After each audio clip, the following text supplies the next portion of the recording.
Today we talk about how can you change your password on your Nextdoor app. So you just follow this ways and it's going to work with you. So all you have to do in the first, just go here above your photo profile, click on it here. So then it's going to show for you a list like this here. Then all you have to do next, just click here on settings here.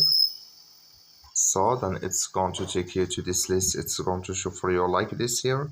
Click here on account settings. So then you just switch in here to open with you here. So then here can you find your email, you will find password, and you click on change password here. So when you just click here on change password here,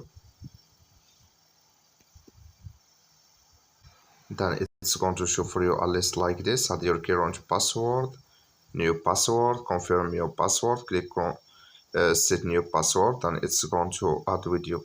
That's all. Thank you for watching. Don't forget to support us by liking, subscribe.